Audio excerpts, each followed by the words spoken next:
अस्सलाम वालेकुम। चेहरे से फालतू बाल ख़त्म करने के लिए बेसन को पानी में घोल कर चेहरे पर लगाएं। जब ये खुश्क हो जाए तो इसे हाथ की मदद से खुरच कर उतार लें।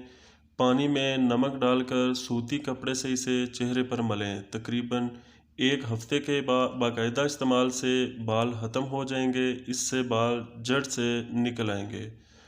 सर के बालों को खूबसूरत मुलायम रखने के लिए खल से सर धोएं। सरसों की खल कूट लें। नहाने से पहले गर्म पानी में भिगो दें और फिर सर में मल कर पानी से धो लें। बाल मुलायम हो जाएंगे।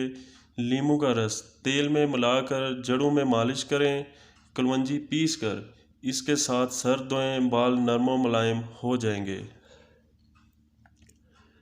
बालों को बढ़ाने के लिए काले मार्च साबुत 1 कप, आंवला आधा कप, सिरका आधा कप, मेथी के बीज 2 बड़े चम्मच, नींबू के छिलके सूखे हुए 4 अदद। इन तमाम अशिया को पीस लें और सफ़ूफ बना लें। ये सफ़ूफ गर्म पानी में आधे घंटे के लिए भिगो दें और फिर सर पर 5 मिनट बाद सर धो लें। इससे बाल लंबे और घने होंगे।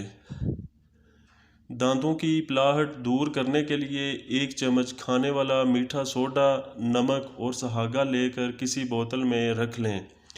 रोज़ाना इससे दांत साफ़ करें। दांतों की पिलाहट दूर हो जाएगी। सरसों के तेल में 1 चम्मच चाय का चम्मच नमक मिलाकर होंठों पर लगाने से दांत सफ़ेद हो जाते हैं।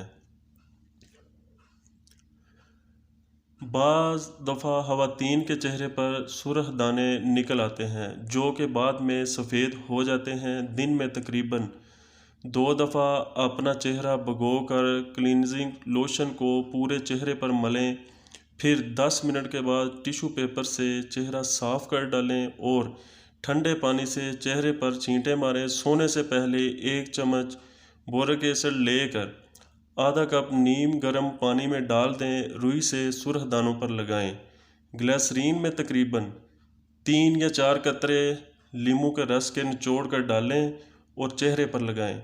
10 मिनट बाद धो लें। चेहरे पर सुर्ख दाने ख़त्म हो जाएंगे। बालों की खुश्की दूर करने का तरीका: सरसों के तेल में अंडे की जर्दी फेंट कर डाल लें। फिर ये बालों की जड़ों में लगाएं। खुश्की जड़ों से ख़त्म हो जाएगी। इसके अलावा नारियल का तेल का मसाज करने से भी खुश्की ख़त्म हो जाती है। तो प्लीज़ दोस्तों, चैनल को सब्सक्राइब करें, वीडियो को लाइक करें।